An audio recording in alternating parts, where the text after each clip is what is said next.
நேற்று கடலூரில் நடந்த ஒரு ரயில் விபத்து மிகப்பெரிய ஒரு மனச்சுமை ஏற்படுத்தினது. மாணவர்கள் 3 பேர் வந்து பலியானாங்க.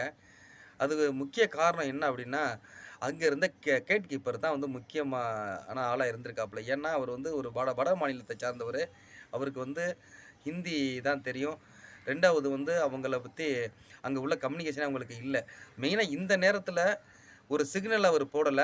ஒரு இது இது கேட்டையும் அவர் குளோஸ் பண்ணல. காரணம் என்ன அப்டின்னா, அவர் மது போதையில இருந்ததா சொல்றாங்க. நல்லா தூங்கிட்டு இருந்தாரு அப்டின்ற மாரி சொல்றாங்க. இது ரொம்ப வேதனையான ஒரு விஷயம். அது நெறைய பேர் அந்த ஏரியால சொல்றது என்னன்னா, அவருக்கு ஹிந்தியில இருக்கிறாரு.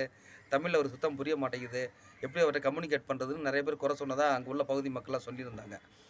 உண்மையிலேயே இப்போ வந்து அவர வந்து அரெஸ்ட் பண்ணி கூட்டு போய்ட்டாங்க. இப்போ வந்து ஆனந்தராஜ் அப்படிங்கிற ஒரு தமிழர தான் நியமனம் பண்ணியிருக்காங்க. இது ரொம்ப வரவேற்புக்குரியது. தமிழ்நாட்டுல இருக்கிற இந்த மாரி கேட் கீப்பர் எல்லாமே வந்து தமிழர்கள வந்து அவன் வந்து அப்பாயிண்ட் பண்ணணும். எந்த மாநிலமா இருந்தாலும் சரி, அந்த மாநிலத்தில உள்ளவங்கள அப்பாயின்ட்மென்ட் பண்றது சரியா இருக்கும். அப்படி ஒரு வேள மாற்றி நீங்க பண்ணணும்னா, அந்த மொழி தெரிஞ்சவங்களா இருக்கணும். கண்டிப்பா இப்போ வந்து ஆந்திராவுக்கு போனா, ஆந்திர தெலுங்கு தெரிஞ்சவங்கள தான் அங்க போடணும். அது எந்த மாநிலத்த சார்ந்தவரா கூட இருக்கலாம். ஆனா அது மாரி எந்த மாநிலத்தில நம்ம வேலைக்கு போனோம், அந்த அந்த மாநில மொழி தெரியாத ஒருத்தர நம்ம வந்து பயன்படுத்துறது மிகப்பெரிய ஆபத்த விளைவிக்கும்.